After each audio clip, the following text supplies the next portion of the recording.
ભરૂચ જિલ્લાના ઝઘડિયા તાલુકાના રાજપારડી મધુપુરા ફાટકથી જીએમડીસીને જોડતો માર્ગ હાલ બિસ્માર બન્યો છે, જેથી વાહન ચાલકો અને રાહદારીઓને ભારે હાલાકીનો સામનો કરવો પડી રહ્યો છે। માર્ગ પર ઠેર ઠેર મોટા ખાડાઓ પડી ગયા છે અને કાદવ કીચડના કારણે વાહન ચલાવવું તેમજ પગપાળા જવું પણ મુશ્કેલ બન્યું છે। સ્થાનિકોના જણાવ્યા મુજબ થોડા મહિના અગાઉ આ માર્ગના નવીનીકરણ માટે ઝઘડિયા વિધાનસભાના ધારાસભ્ય રીતેશ વસાવા અને સ્થાનિક હોદ્દેદારોની હાજરીમાં ખાતમુહૂર્ત કાર્યક્રમ યોજાયો। જો કે મહિનાઓ વીતી ગયા હોવા છતાં નવીનીકરણની કામગીરી હજુ સુધી શરૂ થઈ નથી।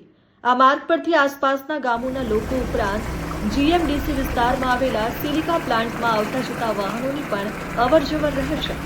માર્ગ પર રાજપારડીનું પ્રાથમિક આરોગ્ય કેન્દ્ર પણ આવેલું હોવાથી સારવાર માટે આવતા દર્દીઓ અને તેમના પરિવારજનોને પણ મુશ્કેલી પડી રહી છે। સ્થિતિ એવી છે કે માર્ગનું નવીનીકરણ તો દૂરની વાત છે, પણ હાલ પડેલા ખાડાઓ પૂરવાની કામગીરી પણ તંત્ર દ્વારા કરવામાં આવી નથી, જેના કારણે સ્થાનિકોમાં રોષ પણ જોવા મળી રહ્યો છે અને વહેલી તકે માર્ગનું નવીનીકરણ કરવામાં આવે તેવી માંગ ઉઠી છે। એક વાહન ચાલકે તો પોતાની વ્યથા વ્યક્ત કરતા જણાવ્યું છે કે આ માર્ગ કરતા તો ખેતરના રસ્તા પણ સારા હશે। જે દરમિયાન માર્ગની બિસ્માર સ્થિતિના કેટલાક વિડીયો પણ સામે આવ્યા છે, જેમાં બાઇક ચાલકો અને રાહદારીઓને મોટા ખાડાઓ વચ્ચેથી પસાર થવામાં મુશ્કેલીનો સામનો કરવો પડી રહ્યો હોવાનું જાણવા મળે છે। હવે જોવું રહ્યું કે તંત્ર દ્વારા માર્ગની સમસ્યાને ક્યારે ગંભીરતાથી લેવામાં આવે છે અને નવીનીકરણની કામગીરી ક્યારે શરૂ થાય છે। રસ્તો ખરાબ છે, બનાવવો પડે, બહુ સમયથી ખરાબ છે। તમારે શું માંગ છે? અમારો રસ્તો બને એવી માંગ છે। રસ્તા પર ખાડા છે, બહુ ખાડા ને કીચડી વધારે છે ને પડી જવાનો ભય છે। આ રસ્તો ક્યાંથી ક્યાં જાય છે?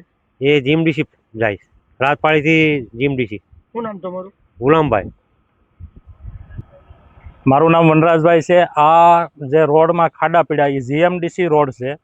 હવે ધારાસભ્યના ટેન્ડર મુજબ આ રોડ પાસ થઈ ગયેલો છે, એનો બહુ ઝાઝો ટાઈમ થયો છે, છતાં હજી કોઈ શ્રીજી કન્સ્ટ્રક્શનવાળાને આ ટેન્ડર આપેલું છે અને એનું ખાતમુહૂર્ત એ થઈ ગયું, એનો ઘણો ટાઈમ થયો છે, છતાં હજી આ રોડ બહુ ખાડા અને એટલો આવવા જવામાં તકલીફ છે।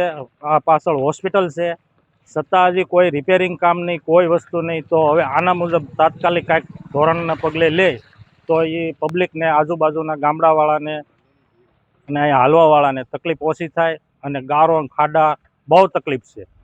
તો બને ત્યાં સુધી વહેલી તકે આનું કામ ચાલુ કરે અને લોકોને રાહત મળે એવું કામ કરે। મેં મળ્યા ભવાનીસિંહ રાજેન્દ્રસિંહ। આ જીએમડીસીનો જે માર્ગ છે એ બહુ જ બિસ્માર્ક બની ગયો છે। રોડ છે કે ખાડા છે કંઈ ખ્યાલ આવતો નથી। આના કરતાં તો ગામમાં ખેતરના રસ્તા સારા છે, અહીંયા કમર જેટલા ખાડા છે। મંદિરે, પ્લાન્ટે, કોઈ બી જગ્યાએ જવું હોય તો ગામડાના માણસોને બહુ જ તકલીફ પડે છે, જેથી એનું વહેલો તકે એનું કામ ચાલુ કરાવો અને એનું નિરાકરણ આવે એવું કરો।